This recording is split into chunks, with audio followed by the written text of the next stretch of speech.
The neighborhood mechanic called me. "Your wife sent your car in for a tune-up for the trip. Don't drive it. Just trust me." He sounded terrified. "Why?" I asked. "The police will explain." Minutes later, sirens pulled up in front of my house. "I'm glad to have you here. Follow my story until the end and comment the city you're watching from, so I can see how far my story has reached." I was just finishing my second cup of coffee when the phone rang. It was Tuesday morning, and I had been looking forward to our weekend trip to the lake cabin. Julie had been planning this getaway for weeks, talking about how we both needed to reconnect after what she called my difficult year at the auto shop. The caller ID showed Dave's garage. I smiled, thinking Dave was calling to confirm that our car was ready for pickup. We had dropped it off yesterday for what Julie insisted was a necessary tune-up before our long drive. "Morning, Dave," I answered cheerfully. The silence that followed lasted long enough to make my stomach tighten.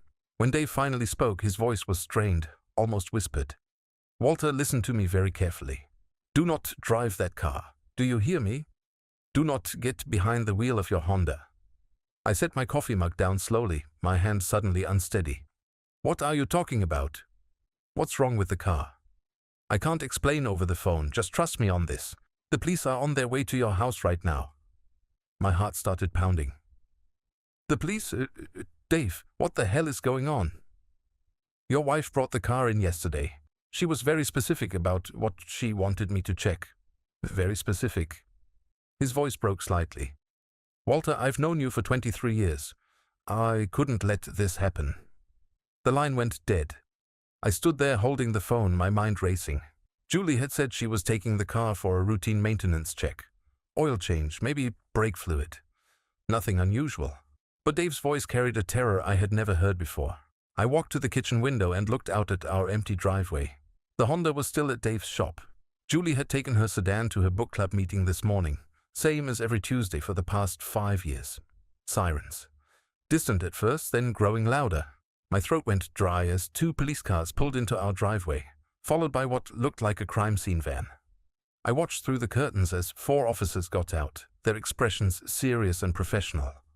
One of them carried a clipboard. Another had a camera. The doorbell rang, and I waited a moment before answering. My hands were shaking. "Mr. Walter Henderson." The lead officer was a woman in her 40s with kind eyes but a firm voice. "Yes, that's me." "I'm Detective Rodriguez, and this is Officer Martinez. We need to talk to you about your vehicle. May we come in?" I stepped aside and they entered our living room. The same living room where Julie and I had watched movies just last night, her head resting on my shoulder while she talked about how excited she was for our lake trip.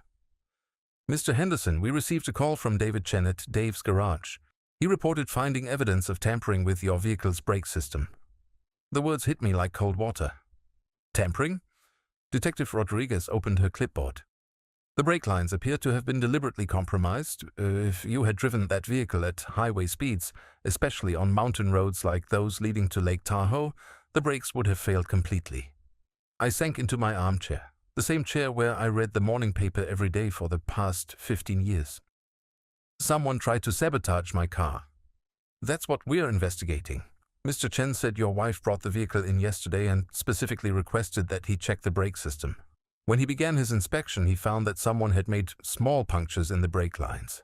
The holes were tiny, designed to cause a slow leak that would result in total brake failure after 30 to 40 minutes of driving." My mouth went completely dry. Julie had insisted on the tune-up.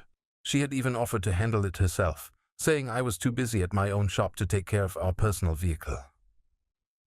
"Where is your wife now, Mr. Henderson?" "Book club. She goes every Tuesday morning. Has for years." I looked at the clock on the mantel. "Should be back around noon." Detective Rodriguez made a note. "We'll need to speak with her. In the meantime, we'd like your permission to have our crime scene technician examine your home, particularly any areas where automotive tools might be stored." I nodded numbly. "The garage. I have a full workshop in the garage." As the officers began their work, I sat alone in my living room, trying to process what I had just learned. Someone had tried to kill me. The brake failure would have happened on those winding mountain roads, where a car without brakes would plummet hundreds of feet into rocky ravines. But who would want me dead? I thought about my life, searching for enemies. I ran a small auto repair shop, same as I had for the past 32 years. I paid my taxes, went to church occasionally, kept to myself mostly. I had no debts beyond our mortgage, no angry customers that I could think of, no bitter business rivals. The front door opened and Julie's voice carried from the entryway. "Walter, whose cars are those in our driveway?" She appeared in the doorway, still holding her purse, her face flushed from the morning air. When she saw Detective Rodriguez, her expression shifted to confusion and concern. "What's happening? Is everything okay?" Detective Rodriguez stood. "Mrs. Henderson, I'm Detective Rodriguez. We need to ask you some questions about your husband's vehicle." Julie's eyes went wide. "The Honda? What about it?" "You brought it to Dave's garage yesterday for service?" "Yes, for a tune-up. We're taking a trip this weekend." She looked at me, her face full of worry. "Walter, what's wrong? You look pale." Detective Rodriguez watched Julie carefully as she spoke. "Mrs. Henderson, did you give any specific instructions about what should be checked on the vehicle?" Julie frowned as if trying to remember. "I asked Dave to check everything, especially the brakes. I wanted to make sure we'd be safe on those mountain roads." She turned to me again. "You know how nervous I get about that drive to the lake. Mrs. Henderson, when you brought the car in, did you notice anything unusual about it? Any sounds, any problems with the braking?" "No, nothing like that. It seemed fine to me." Julie's voice was getting higher, more anxious. "Please, someone tell me what's going on." Detective Rodriguez looked at me, then back at Julie. "Someone tampered with your husband's brake lines. If he had driven that car, the brakes would have failed completely." Julie's purse slipped from her hand and hit the floor. "What?" "Someone tried to hurt Walter." She rushed to my chair and knelt beside it, taking my hands in hers. "Oh my God, Walter, who would do something like this?" Her hands were warm, soft, the same hands that had made me coffee this morning, the same hands that had straightened my collar before I left for work yesterday. I looked into her brown eyes, searching for something I couldn't name. "I don't know," I said quietly. The crime scene technician came in from the garage carrying an evidence bag. "Detective, you need to see this." Detective Rodriguez excused herself and stepped outside with the technician. Through the window, I could see them having an intense conversation. The technician was pointing at something in the bag. Julie squeezed my hands. "This is terrifying. What if you had driven the car? What if something had happened to you on those mountain roads?" I studied her face. The worry seemed genuine. The fear in her voice sounded real, but something nagged at me, something I couldn't quite identify. Detective Rodriguez returned, her expression more serious than before. "Mr. Henderson, we found automotive tools in your garage that appear to have brake fluid residue on them. Fresh residue." I felt confused. "Well, yes, I work on cars for a living. I have brake fluid in my garage.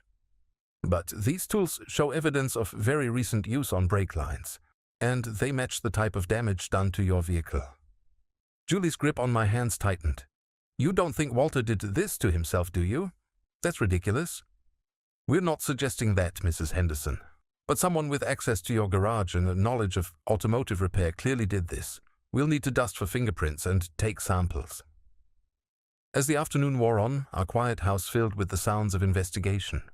Photography, measurements, careful bagging of evidence. Julie made coffee for everyone and answered questions with what seemed like complete honesty and cooperation. But that night, as we lay in bed, I found myself staring at the ceiling, unable to sleep. Julie was curled up beside me, breathing softly, occasionally murmuring in her dreams. I thought about the past few months. Had there been signs? Changes in her behavior that I had missed? Actually, yes, there had been changes. She had started exercising more, losing weight.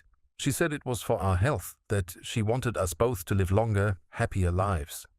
She had also become more interested in our finances, asking detailed questions about my business, our savings, our insurance policies. Just last week, she had suggested we increase my life insurance policy.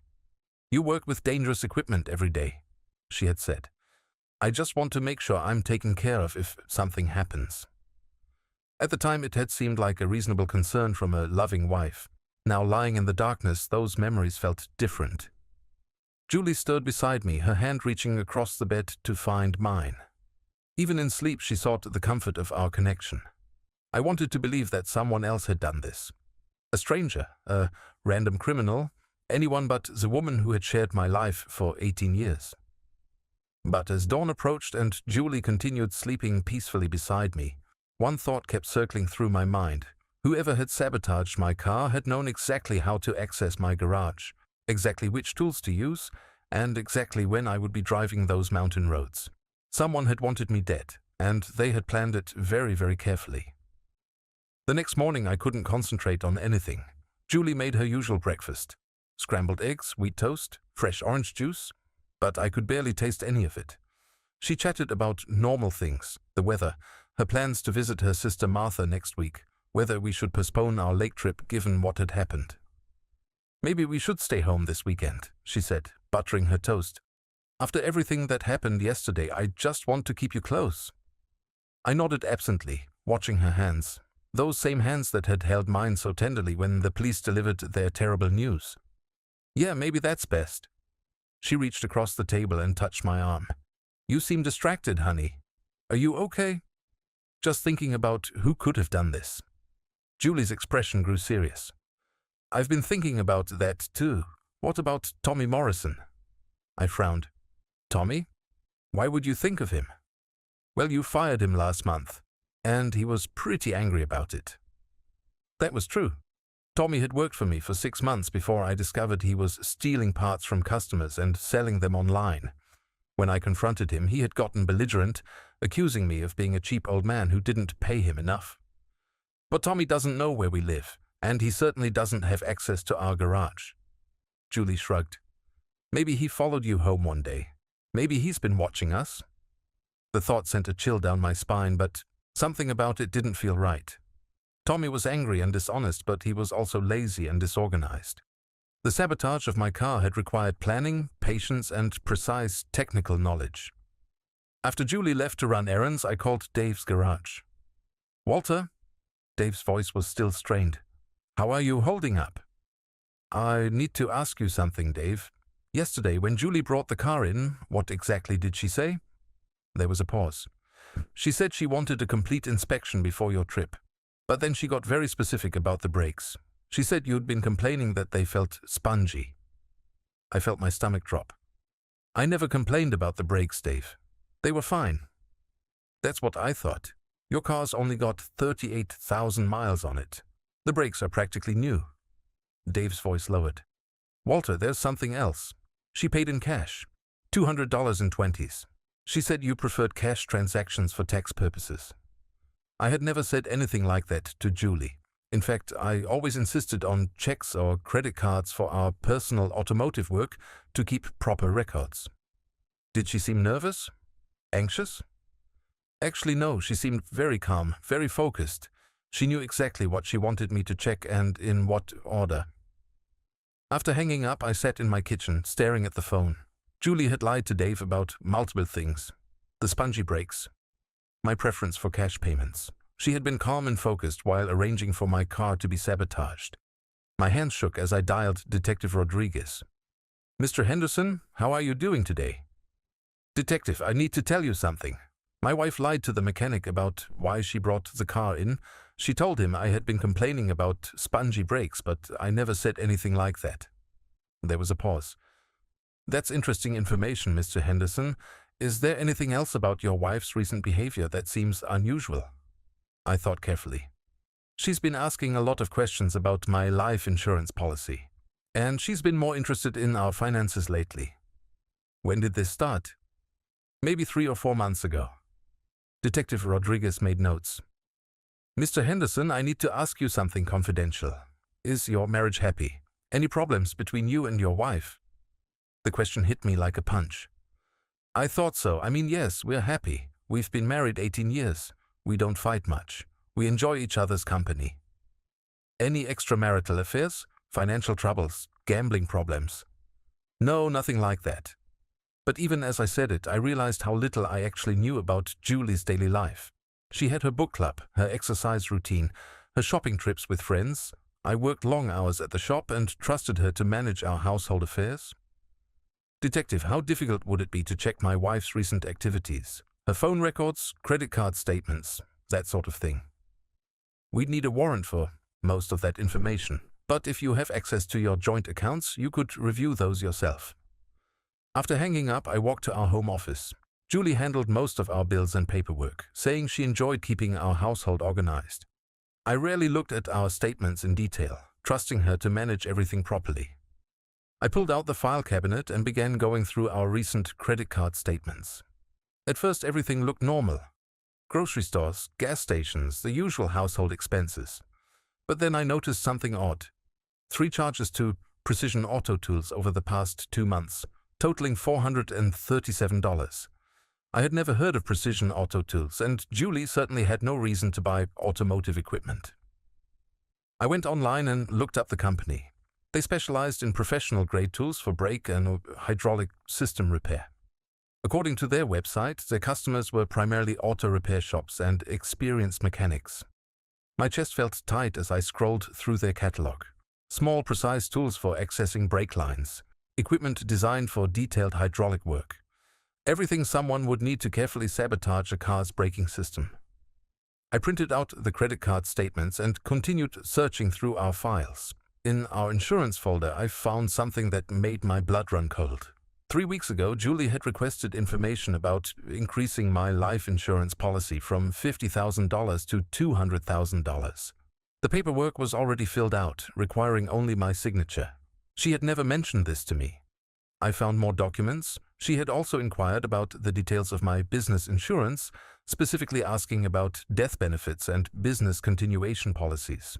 She had requested information about our joint bank accounts, asking what would happen to the funds if I died.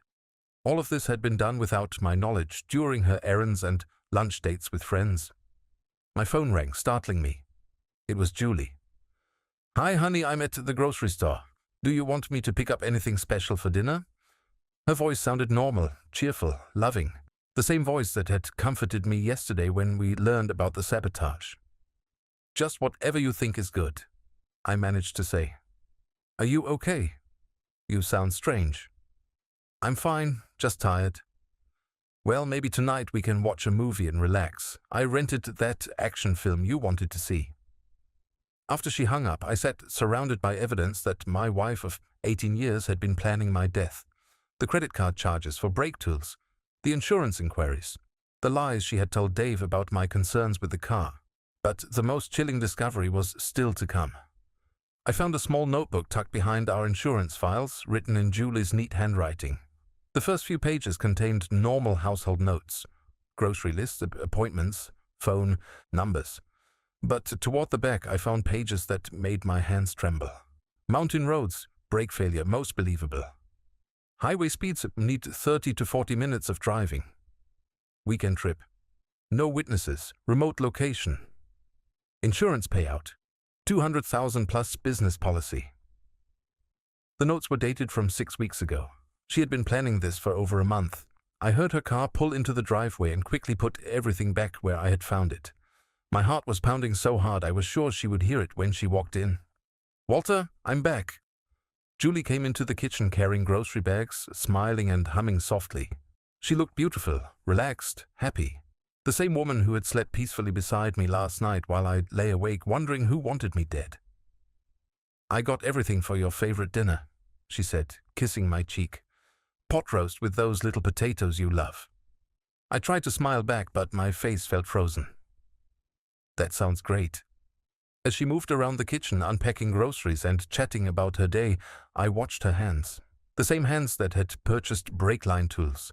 The same hands that had filled out life insurance forms. The same hands that had calmly directed Dave to check the brakes on a car she had sabotaged. "You're staring at me," she said with a laugh.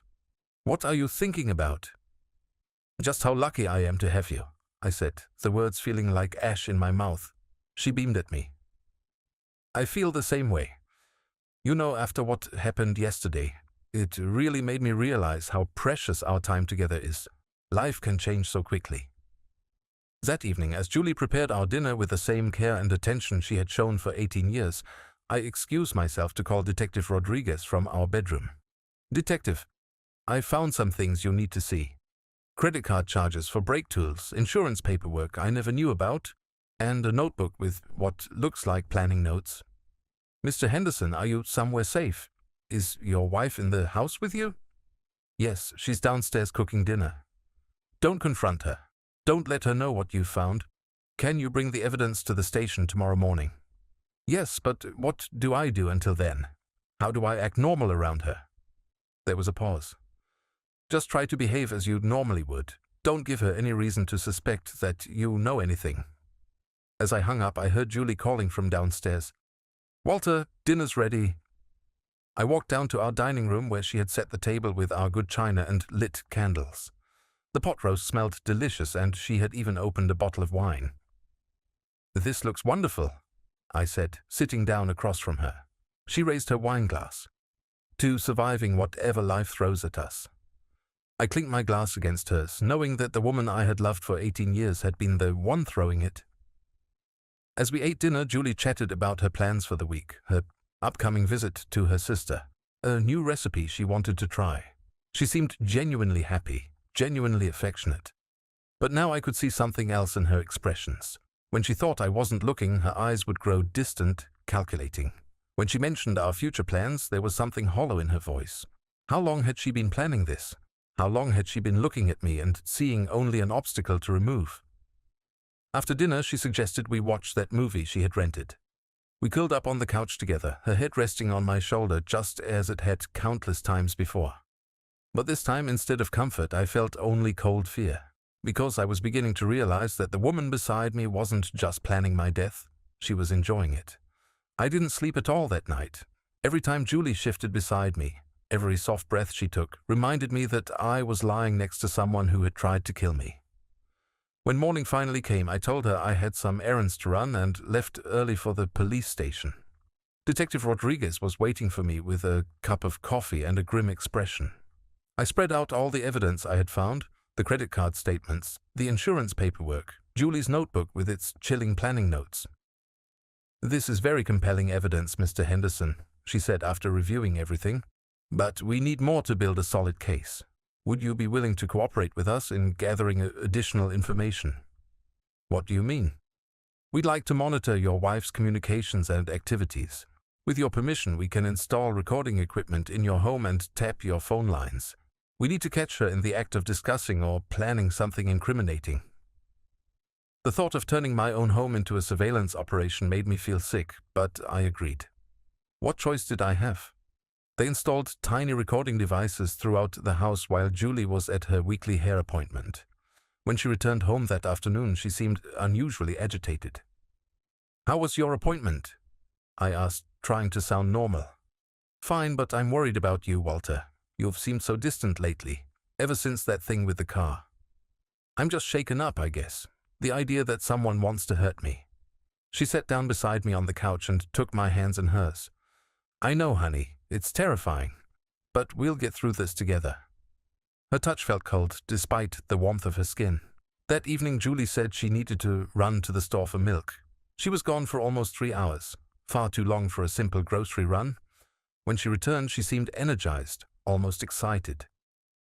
Sorry I took so long. I ran into Martha at the store and we ended up having coffee.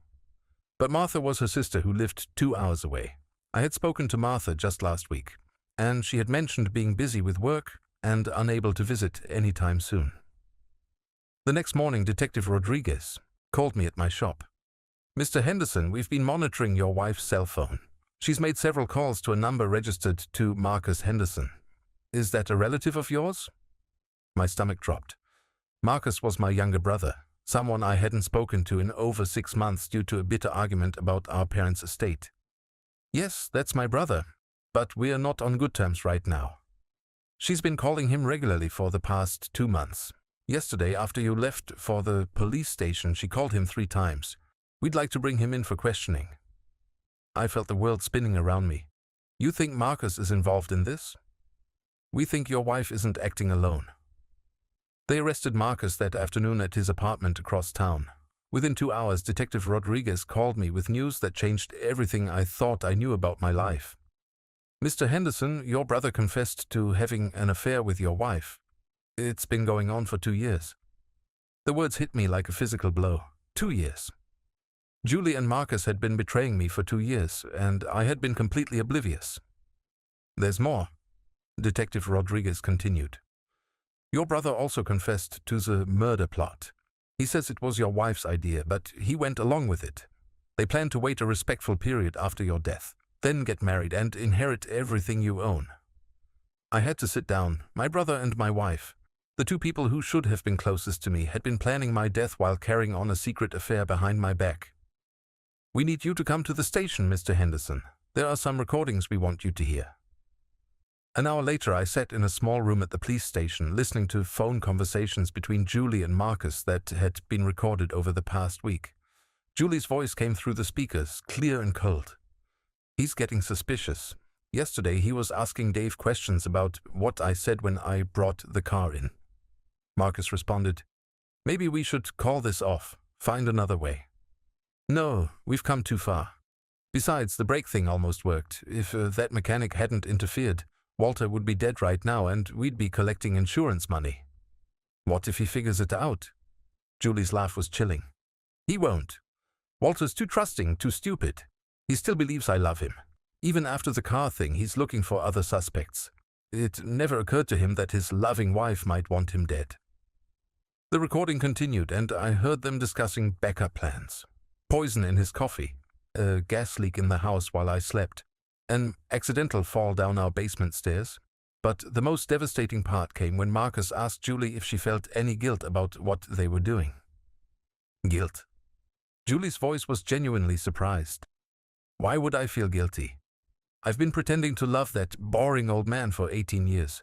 Do you know how exhausting that is? How hard it is to fake interest in his stupid stories about car repairs and baseball games? I deserve better than this life, Marcus. We both do. What about all those years? Didn't you ever actually love him? Julie was quiet for a moment. When she spoke again, her voice was flat, emotionless.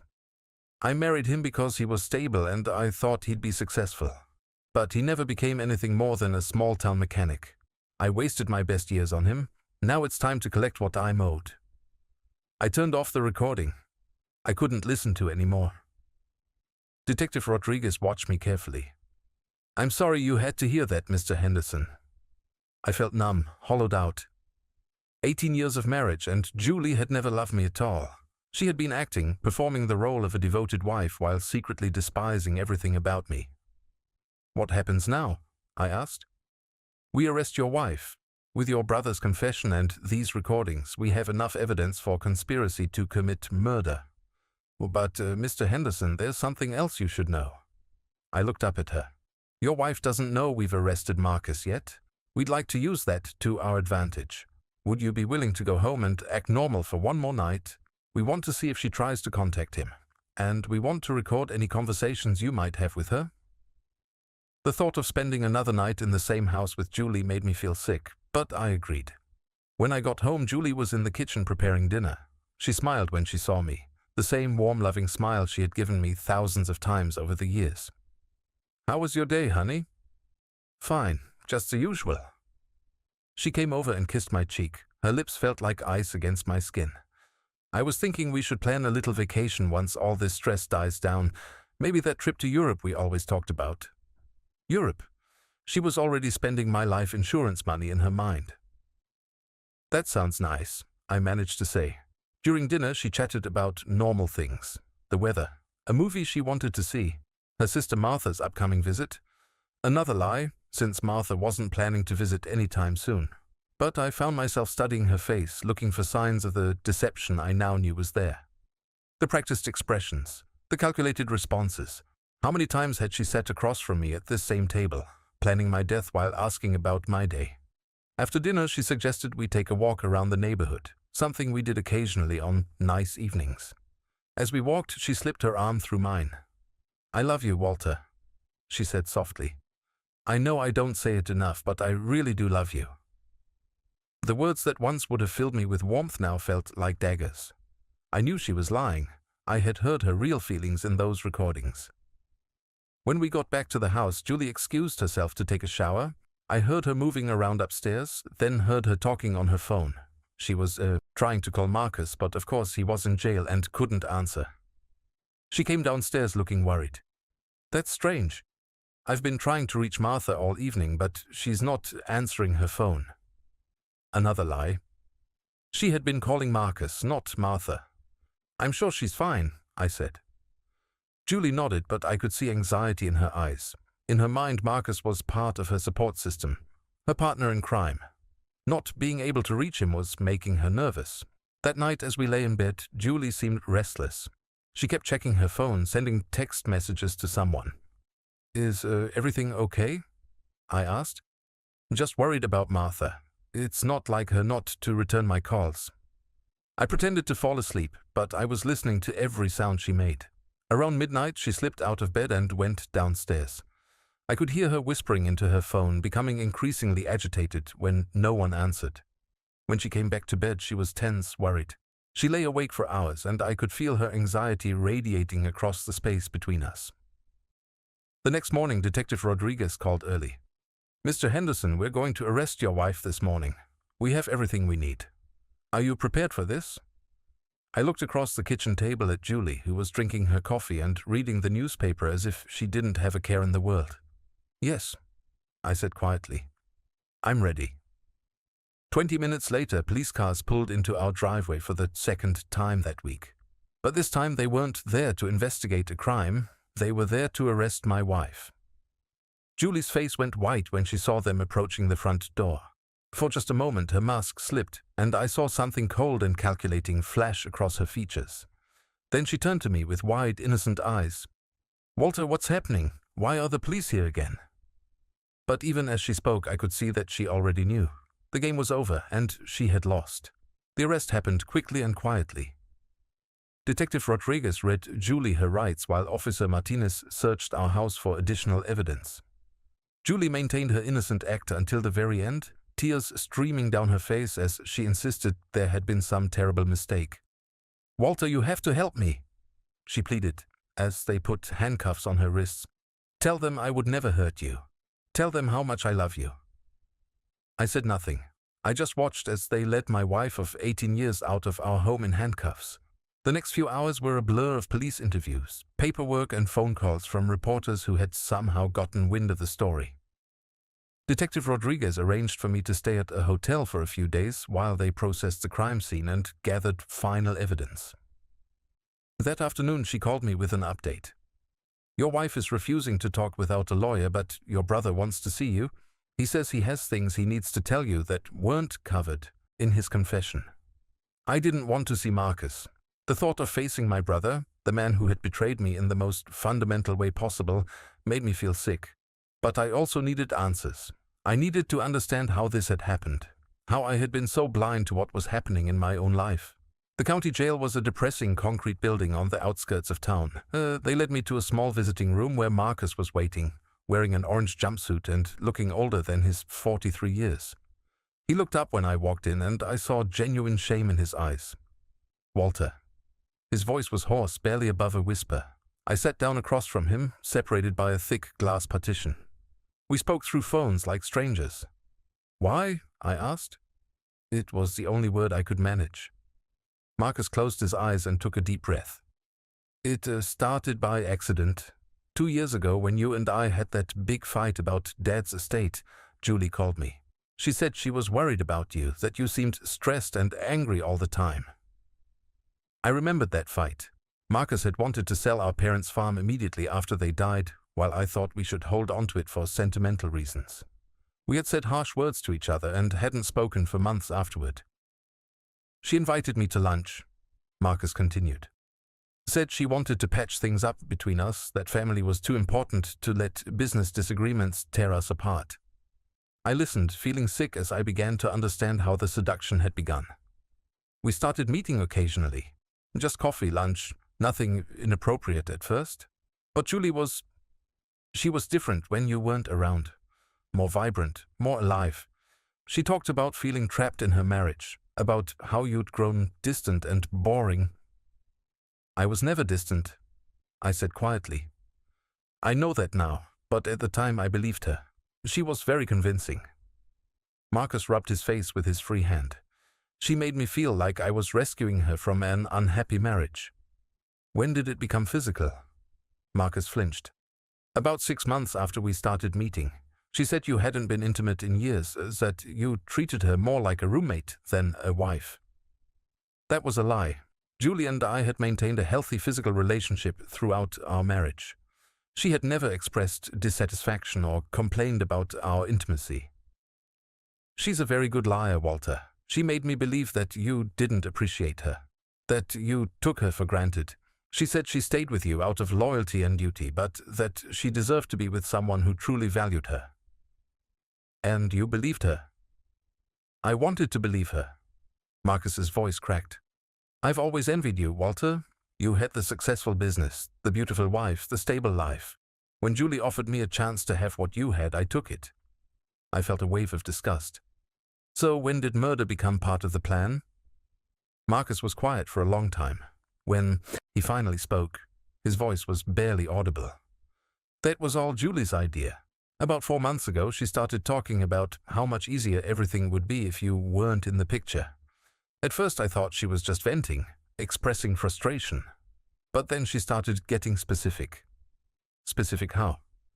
She researched divorce laws in our state, found out that after 18 years of marriage, she'd be entitled to half of everything, but that your business assets were protected in a way that would make them difficult to claim. But if you died? He trailed off. If I died, she'd inherit everything. She also found out about some life insurance policies you had through your business that she'd never mentioned. Policies that would pay out over $400,000 if you died in an accident. $400,000. I had forgotten about those policies myself. They were old coverage I'd purchased years ago when I first started my business. She became obsessed with the idea. She researched different methods, different ways to make it look accidental. She spent hours online reading about car accidents, home accidents, workplace accidents. I thought about Julie sitting at our kitchen table with her laptop, claiming she was reading news articles or checking social media. She had actually been researching ways to kill me. When did she come up with the brake line plan? About 2 months ago. She said it was perfect because you'd be alone when it happened, on those winding mountain roads where accidents were common. She said no one would question a brake failure on an older vehicle. Our car is only 3 years old. I know. But she said she could make it look like a manufacturing defect or normal wear and tear. Marcus looked directly at me for the first time. Walter, I tried to talk her out of it. I swear I did. I told her we could just run away together, start over somewhere else. But she said you'd never let her go, that you'd track us down and make our lives miserable. Another lie? If Julie had asked for a divorce, I would have been devastated, but I never would have tried to stop her from being happy.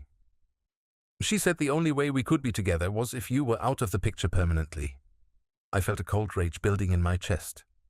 So you helped her. I bought the tools she needed. I helped her research brake line placement and hydraulic systems.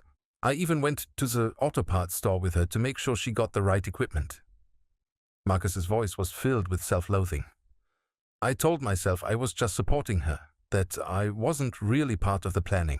But I was. I was completely involved. Did you know she was going to blame Tommy Morrison? Marcus nodded miserably. That was her idea too. She said everyone would assume it was a disgruntled employee, especially since you'd fired him recently. She had it all planned out. I thought about how quickly Julie had suggested Tommy's name when we were discussing suspects. She had been laying groundwork, planting seeds of suspicion to protect herself. What was supposed to happen after I died? We were going to wait 6 months, then start dating publicly. Julie said people would think it was natural for her to turn to you family for comfort during her grief. Then we'd get married after a year or so. And you believed this would work? Marcus shook his head. I didn't think it through, Walter. I was thinking with my emotions, not my brain. I was so infatuated with her, so caught up in the fantasy of the life we'd have together, that I ignored how insane the whole plan was. I studied my brother's face. He looked broken, devastated by what he had done, but I felt no sympathy for him. Do you love her? I asked. Marcus was quiet for a long time. I thought I did, but after hearing her talk about you the way she did, after seeing how coldly she planned your death. I don't think I ever knew who she really was." "What do you mean?" "She talked about you like you were an obstacle, not a person. Like you were just something standing in the way of what she wanted. She never showed any emotion about it, never seemed conflicted or upset about planning to kill someone she'd lived with for 18 years. I thought about the recordings I'd heard, Julie's cold voice discussing my death like it was a business transaction. There's something else, Walter, something I didn't tell the police yet." I waited. This wasn't her first time. My blood turned to ice. "What do you mean?" "She told me about her first husband, the one who died in a car accident 5 years before she met you. I had known Julie was a widow when we met, but she had always been reluctant to discuss her first marriage, claiming it was too painful to talk about. She said his death wasn't really an accident. She said she had helped it along, but that it had been easier that time because he was already a heavy drinker with health problems."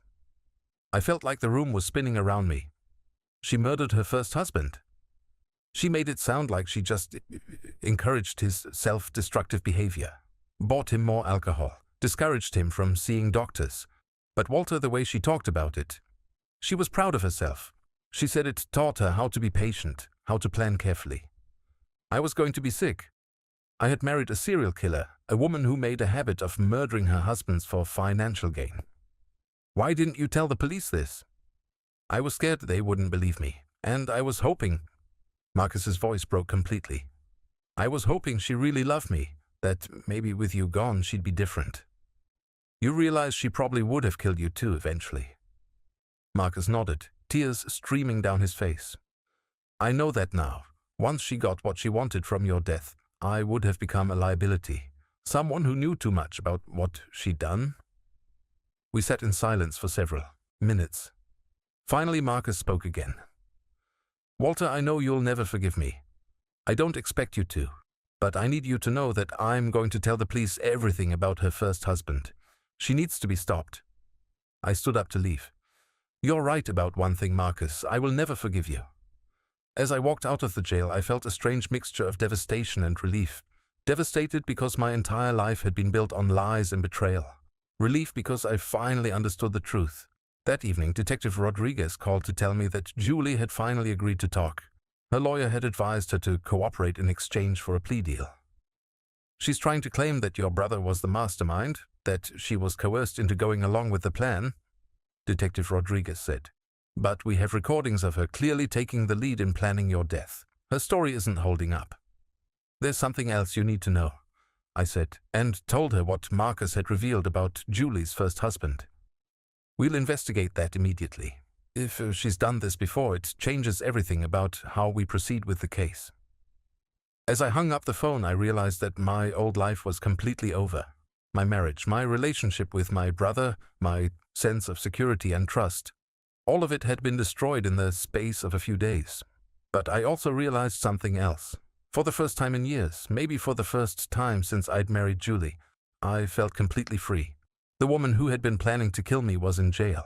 The brother who had betrayed me was confessing to his crimes. And I was still alive, still breathing, still able to build something new from the wreckage of my old life. It would take time to heal from this betrayal. It would take time to learn to trust again. But I had time. Julie hadn't succeeded in taking that away from me. The investigation into Julie's first husband moved quickly. Within a week, Detective Rodriguez called with news that confirmed my worst fears. We exhumed the body of Thomas Brennan, Julie's first husband. The autopsy revealed traces of antifreeze in his system, ethylene glycol poisoning.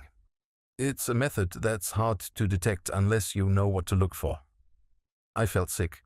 Julie had been poisoning her first husband slowly, probably over months, making his death look like natural causes related to his drinking problem.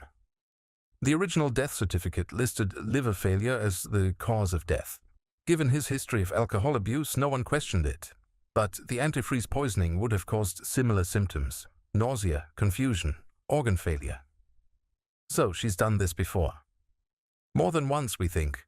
We found records showing she was married briefly before Thomas Brennan to a man named Robert Walsh. He died in what was ruled an accidental fall down a flight of stairs. Julie inherited his house and a significant life insurance policy. 3 husbands, 3 deaths, 3 insurance payouts. I had been husband number 4, and I would have been her 4th victim if Dave hadn't had the courage to call me. Mr. Henderson, there's something else you should know. Julie's lawyer is trying to work out a plea deal. She's offering to confess to the attempted murder in exchange for a lighter sentence, but she's still denying involvement in her previous husband's deaths. Will the plea deal go through? Not likely. With the evidence we've gathered about her previous crimes, the district attorney wants to prosecute her for serial murder. She's looking at life in prison without parole. That afternoon I made a decision that surprised even myself. I asked Detective Rodriguez if I could visit Julie in jail. Are you sure about that, Mr. Henderson? You don't have to face her if you don't want to. I need to hear her explanation. I need to understand how she could live with me for 18 years while planning to kill me. The Women's County Jail was even more depressing than the men's facility where I'd visited Marcus. They led me to a small room with plastic chairs and bulletproof glass. When Julie appeared on the other side of the partition, I barely recognized her. Gone was the carefully styled hair, the makeup, the designer clothes I'd grown accustomed to buying for her. She wore an orange jumpsuit, and her face looked older, harder, without her usual beauty routine, but her eyes were the same. Cold, calculating, completely devoid of the warmth I'd thought I'd seen there for 18 years. She picked up the phone on her side of the glass, and I picked up mine. Walter. Her voice was flat, emotionless. Julie. I suppose you're here to gloat. I studied her face, looking for any sign of the woman I'd thought I'd married. I'm here to understand. She laughed, a bitter sound. Understand what? How you could live with me for 18 years while planning to murder me? How you could kiss me goodnight while buying tools to sabotage my car? How you could tell me you loved me while arranging for my death? Julie leaned back in her chair, her expression shifting to something that looked almost like amusement. You really want to know? Yes. It was easy, Walter. Easier than you could possibly imagine. The casual cruelty in her voice hit me like a physical blow. You made it easy, she continued. You were so trusting, so eager to believe that someone like me could actually love someone like you. You never questioned anything. You never suspected anything. You just accepted whatever I told you. What do you mean, someone like you and someone like me? Julie's smile was cold. Walter, you're a 59-year-old mechanic who's never traveled anywhere, never done anything interesting, never been anything more than ordinary. I'm an attractive woman who could have had any man she wanted. Did you really think I married you for love? The words stung, but they also clarified something important. So why did you marry me? Security. You had a stable business, a nice house, good insurance policies. You seemed like you'd be easy to control and easy to live with. And you were for a while. What changed? You got boring, Walter. More boring than I ever imagined possible. Do you know what it's like to pretend to be interested in the same stories about car repairs over and over again? Do you know how exhausting it is to fake enthusiasm for baseball games and fishing trips and all the tedious things that made you happy?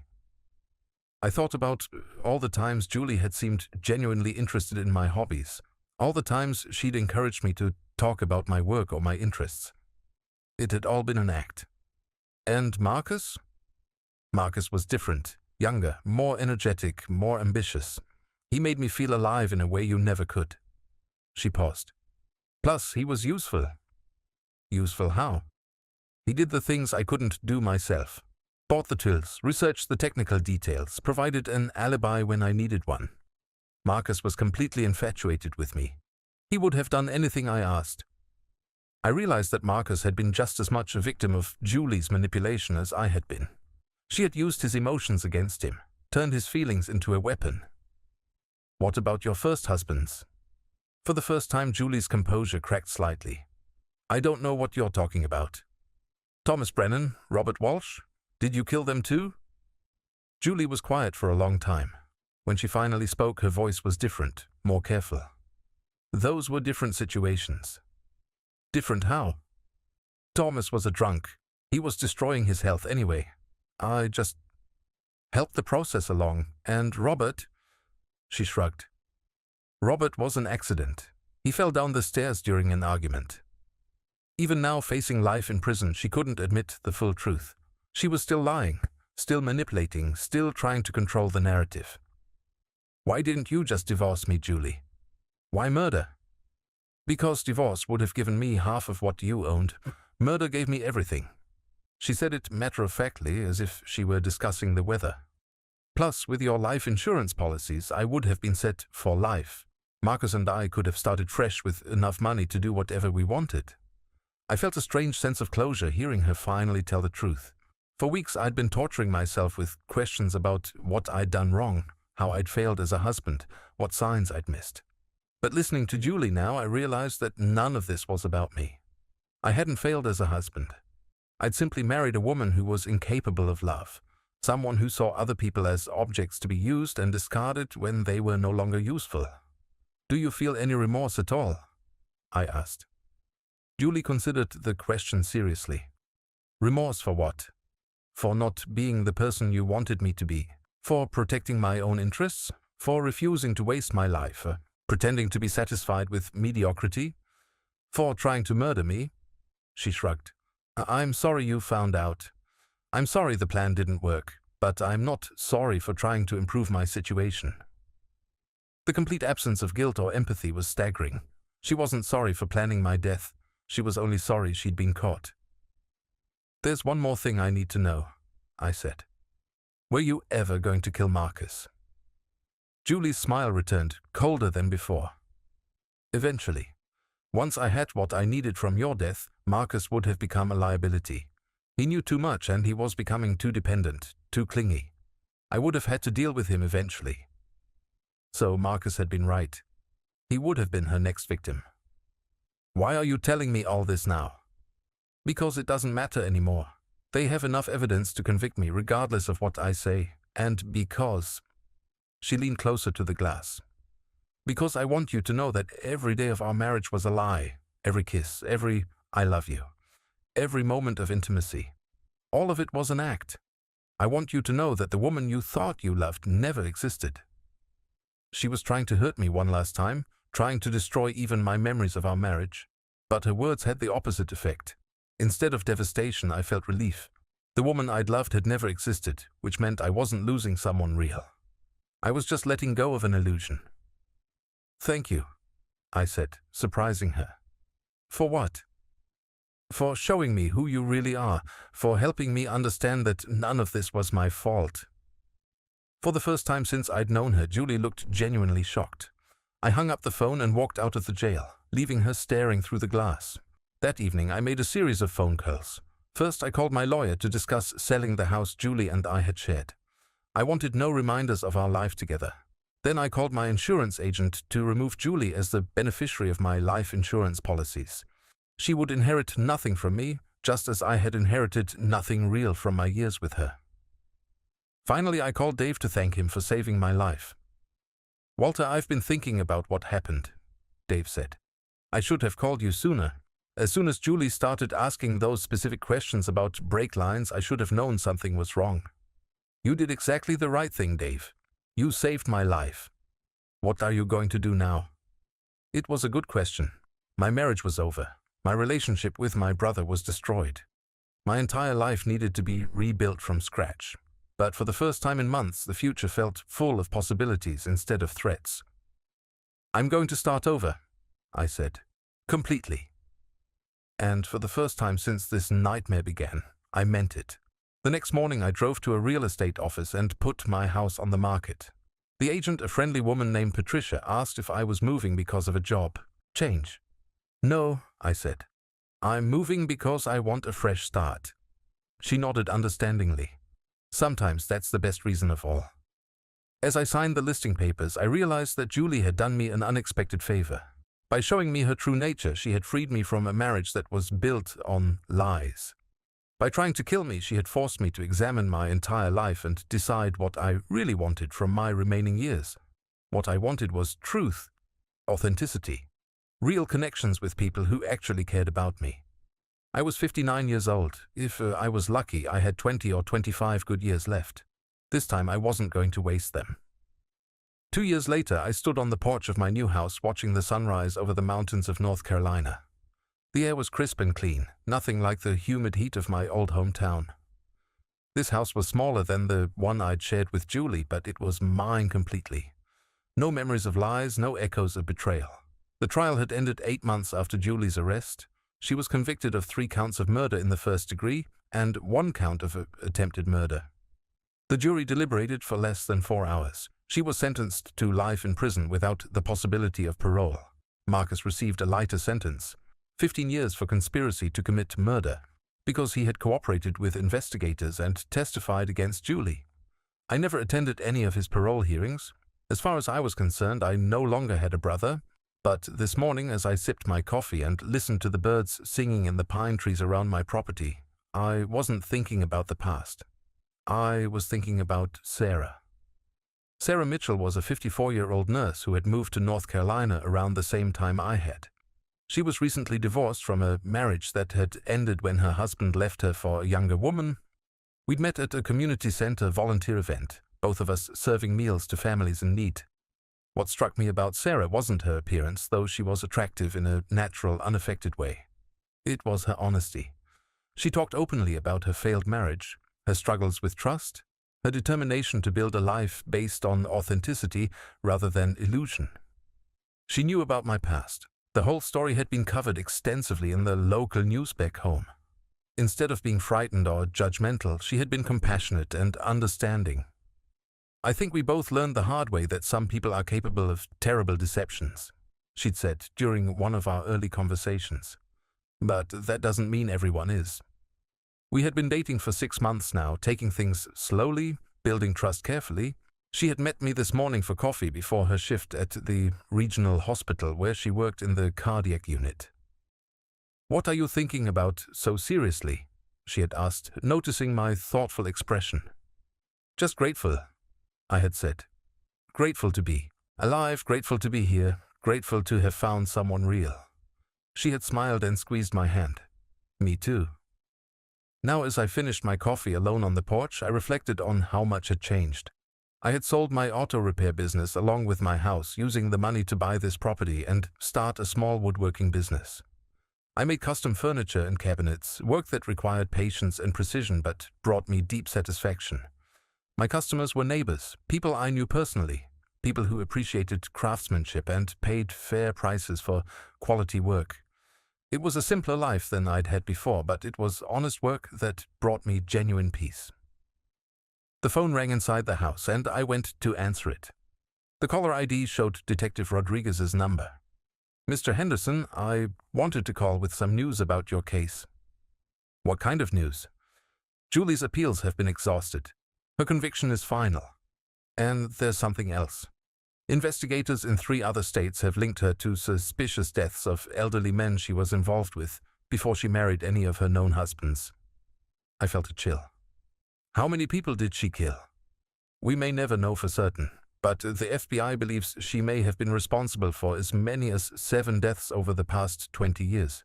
You were very lucky, Mr. Henderson." After hanging up, I sat in my kitchen thinking about those other victims. Men who had trusted Julie, who had believed her lies, who had died never knowing that the woman they loved was their murderer. But I also thought about survival, about second chances, about the possibility of finding real love after experiencing the deepest betrayal imaginable. My phone buzzed with a text message from Sarah. "Hope you're having a peaceful morning. Looking forward to dinner tonight. I'm making that pasta you liked." I smiled as I typed back. "Can't wait. Should I bring wine?" "Already taken care of. Just bring yourself." Such simple words, but they represented everything Julie had never been capable of giving me. Genuine care, honest affection, the comfort of being with someone who actually enjoyed my company rather than merely tolerating it. That evening I drove to Sarah's house, a cozy cottage about 20 minutes from mine. She had decorated it with things that reflected her actual interests: medical journals, books about gardening, photographs from hiking trips with friends. Unlike Julie's carefully curated home, Sarah's house felt lived in and authentic. "How was your day?" she asked as she served the pasta, a question Julie had asked me thousands of times without ever really wanting to hear the answer. I told her about my work, about a cabinet project I was finishing for an elderly couple in town. She listened with genuine interest, asking thoughtful questions about the wood I was using and the joinery techniques I'd chosen. "I love how much pride you take in your craft," she said. "It shows in everything you make." After dinner, we sat on her back porch, talking about our plans for the weekend. Sarah wanted to visit a farmer's market in a nearby town. I suggested we could make a day of it.